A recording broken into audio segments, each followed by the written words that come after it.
The Prince and Princess of Wales are excited for what should be a successful 2025. The couple went through so much in 2024, and now the princess is cancer-free and has returned to royal duties and is preparing to celebrate her birthday.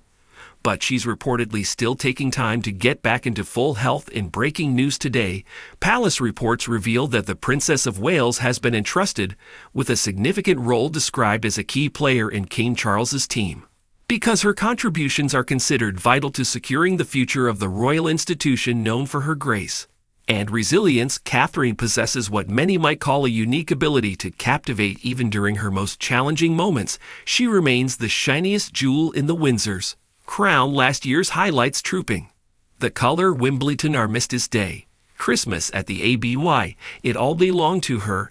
It's a tremendous amount of pressure for one woman as His Majesty continues to battle the disease. His daughter-in-law, Catherine, Princess of Wales, continues to win praise for her powerful videos that saw her get candid about her struggle.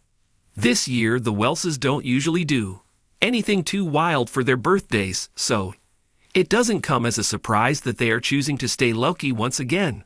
For Catherine's special day, very little is known about what the two do, but they have always put a strong emphasis on family, and most likely will spend the princess's day with their children. If you look at Kensington Palace and the way they've handled this, they've been very careful. William previously said that 2024 was a brutal year for his family and that he looked forward to potentially taking some trips with Catherine in 2025, likely formal royal engagements, but perhaps a vacation or two as opposed to decades and even centuries past. The future queen pivoted her message to include those in the general public suffering from this deadly disease. What is also so special about it is the way that the public was invited into this painful journey, this discovery, and the empathy with everybody else, any other ordinary citizen who's been through a similar testing circumstance. His Majesty also ended the year with a common touch when he decided to film his annual Christmas from a hospital chapel instead of one of those luxurious palaces. Additional reports suggest the king's cancer treatment will extend into next year, though his condition is being managed, giving him the strength to continue his royal duties as the new year approaches. The monarch's crown remains steady while the next queen consort prepares to step up sooner. After a roller coaster year, Prince William has emerged as the royal family's new rock. He's a reincarnation of his late grandmother, also calling the future king a steadfast anchor who changed it up with designer stubble, referring to William's much-discussed facial hair throughout the latter half of 2024.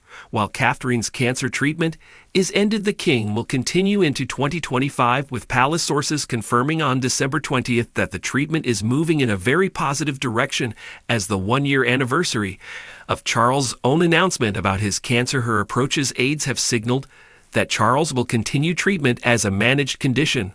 The nation fell in love with Diana's firstborn all over again, adding that the naysayers who doubted William's meddling have been forced to rethink Charles may never be the star turn his late mother was, or that his son is fast becoming. But he could make a name for himself as a monarch who oversees much-needed root and branch reform. The King's Foundation, founded by the then Prince of Wales in 1990, is making headlines as a former manager allegedly failed to operate it to the standards established by the Office of the Scottish Charities Regulator. As reports, the inquiry found that some of the former CEO's actions resulted in the charity being exposed to substantial risk. Michael Fate, the former chief executive of the charity, left his position in 2021 over serious allegations. It stated that in considering these issues, the evidence does not indicate or demonstrate a sustained pattern of inappropriate governance or serious failings in the governance of the charity as a whole. This new claim uncovers issues which are said to be the result of a years-long investigation stemming from allegations that a foreigner was offered help in securing both citizenship and a knighthood in exchange for his donations.